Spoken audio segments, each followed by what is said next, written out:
ایک کہانی ہے جو ملبے میں سانس لیتی ہے، راکھ میں زندہ ہے اور خون میں اپنا پرچم اٹھائے ہوئے۔ ایک کہانی جو نہ ختم ہوئی، نہ دبائی جا سکی، نہ بجھائی جا سکی۔ یہ کہانی یحییٰ سنوار کی نہیں، محمد زیف کی نہیں۔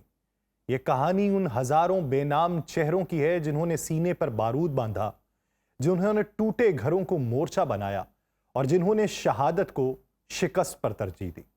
اسرائیل نے سمجھا کہ اگر وہ یحییٰ سنوار کو مار لیتا ہے، اگر وہ محمد سنوار کو ختم کر لیتا ہے، اگر وہ قیادت کے سروں کو قلم کر لیتا ہے تو حماس مر جائے گی۔ لیکن وہ یہ نہ جان سکے کہ حماس صرف ایک تنظیم نہیں، وہ ایک نظریہ ہے، ایک ایسی آگ جو کسی ایک وجود کی محتاج نہیں۔ جب قائدین کی لاشیں اٹھائی گئیں تو ایسا لگا کہ شاید اب یہ تحریک تھم جائے گی، لیکن غزہ کی گلیوں سے اٹھنے والی وہ نئی نسل جنہوں نے شہداء کے لہو کو اپنی روح میں جذب کیا، وہ ہتھیار اٹھا چکے ہیں۔ یحییٰ سنوار کا سایہ اب ہر اس لڑکے کی آنکھوں میں زندہ ہے جو ملبے سے پتھر چنتا ہے، جو زمین کھود کر بارود بناتا ہے اور جو دشمن کے دل میں خوف بو دیتا ہے۔ دشمن سمجھتا ہے کہ قیادم خط کر کے نظریہ دفن کیا جا سکتا ہے، مگر نظریہ وہ بیج ہوتا ہے جو شہادت سے پھلتا اور پھولتا ہے۔ حماس اب صرف ایک عسکری تنظیم نہیں، وہ اب ایک لاج ہے، ایک غیرت ہے، ایک اذان ہے جو ملبے میں بھی گونجتی ہے۔ وہ ہر اس بچے کے خواب میں زندہ ہے جس نے اپنے باپ کو شہید ہوتے دیکھا۔ حماس کی قیادت شہید ہو سکتی ہے، مگر اس کے قدموں کے نشان اب زمین سے نہیں دلوں سے مٹانے ہوں گے۔ اور یہ وہ جنگ ہے جس میں دشمن ہر ہتھیار آزما چکا، مگر جذبے کا مقابلہ آج بھی اس کے بس سے باہر ہے۔ یہی وہ راز ہے جو اسرائیل کو راتوں کو جگاتا ہے، اور یہی وہ راز ہے جو ایک دن آزادی کی اذان بن کر گونجے گا۔ آپ سب پر سلامتی ہو، میں یاسر رشید ہوں اور آپ دیکھ رہے ہیں سنو نیوز۔ ناظرین، غزہ کی سرحدی علاقے میں پیش آنے والا ہلاکت خیز حملہ نہ صرف اپنی شدت کی وجہ سے چونکا دینے والا تھا، بلکہ اس کی جگہ بھی غیر متوقع تھی۔ یہ واقعہ اس وقت پیش آیا جب اسرائیلی فوج کا ایک دستہ جو نتزہ یہودا بٹالین سے تعلق رکھتا تھا اور بنیادی طور پہ انتہائی مذہبی یہودیوں کے اوپر مشتمل ہے، وہ سرحد سے 1 میل کے فاصلے پر ایک ایسے راستے سے گزر رہا تھا جو عموماً ٹینکس اور بختر بند گاڑیوں کے لیے مخصوص ہوتا ہے۔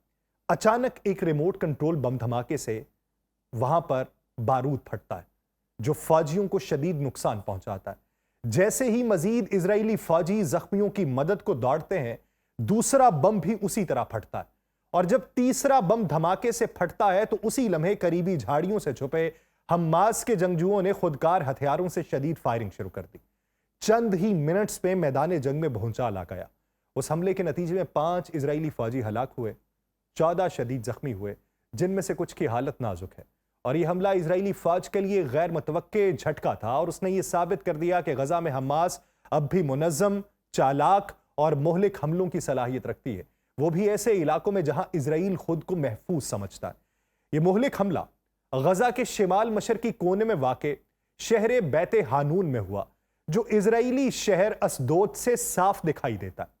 یہ وہ علاقہ ہے جو اسرائیلی فوج اپنی کارروائیوں کے تحت محفوظ اور کنٹرول میں سمجھتی تھی، لیکن یہ واقعہ اس اعتماد کے منہ پہ زوردار تمانچہ ہے۔ ابتدائی تحقیقات سے ہی معلوم ہوا ہے کہ حماس کے ایک تربیت یافتہ سیل نے بم دھماکوں کے لیے تمام تیاری جو تھی وہ اس حملے سے 24 گھنٹے پہلے کی، اور یہ سب کچھ اسرائیلی فوج کی ناک کے نیچے ہوا۔ حملہ ایک سوچا سمجھا گھات تھا جس میں دشمن کو ایسے مقام پر نشانہ بنایا گیا جو سرحد کے بالکل قریب ہونے کے باعث نسبتاً محفوظ تصور کیا جا رہا تھا۔ یہی وہ خود اعتمادی تھی جسے حماس نے اپنے جال میں بدلا، اور اسرائیلی فوج کو نہ صرف جانی نقصان اٹھانا پڑا بلکہ اسے یہ بھی سمجھنا پڑا کہ غزہ میں زمین جتنی چھوٹی نظر آتی ہے اتنی ہی مہلک بھی ہو سکتی ہے۔ حماس نے روایتی جنگ سے ہٹ کے اب مکمل طور پہ گوریلا طرز جنگ اپنا لی ہے، ایک ایسی حکمت عملی جو انقلابی تحریک کی پہچان ہوتی ہے۔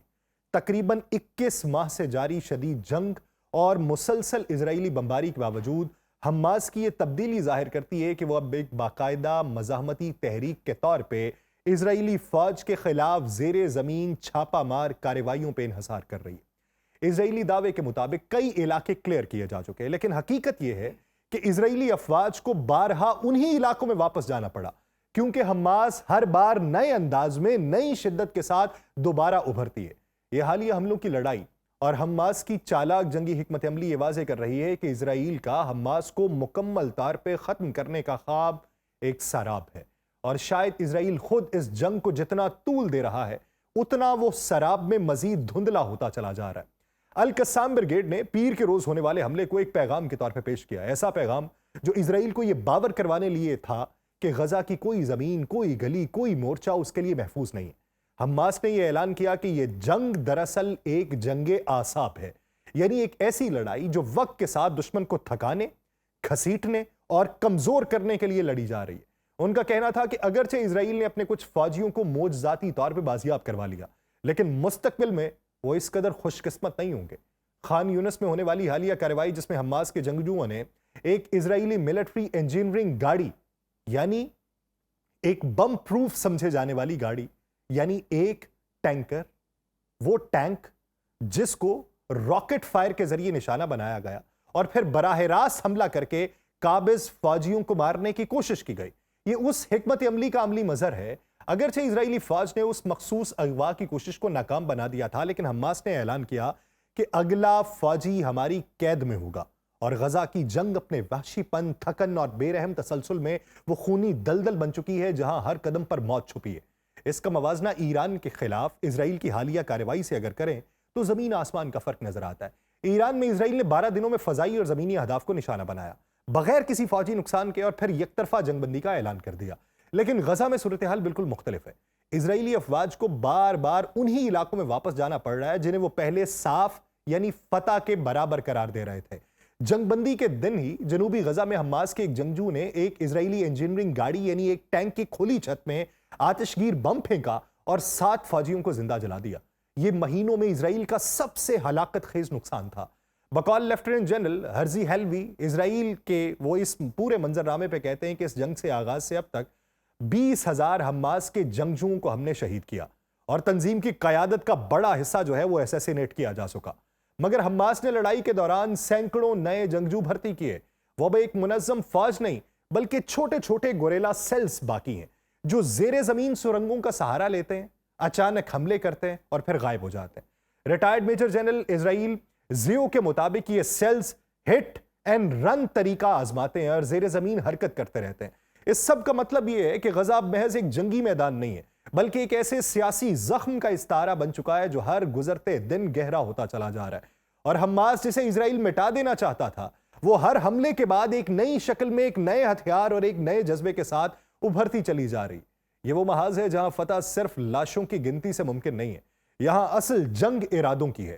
یہ جنگ اب مورچوں یا سرحدوں کی نہیں رہی، یہ IED یعنی بارودی سرنگوں کی جنگ ہے، گھات لگانے کی جنگ ہے، اور اہم گزرگاہوں پر حملہ کر کے نفسیاتی دباؤ بنانے کی جنگ ہے۔ زیو کا یہ کہنا ہے کہ اسرائیل کی عسکری قوت پہ پڑنے والا دباؤ اور اس کے افرادی وسائل کی تھکن حماس کو موقع فراہم کر رہے ہیں کہ وہ اپنی کمزور حالت کے باوجود بھی میدان میں برتری حاصل کرے۔ اب حماس چھوٹے چھوٹے سیلز میں بٹ چکی ہے، ہر سیل خود مختار ہے، منتشر ہے، مگر مربوط انداز میں کام کرتا ہے۔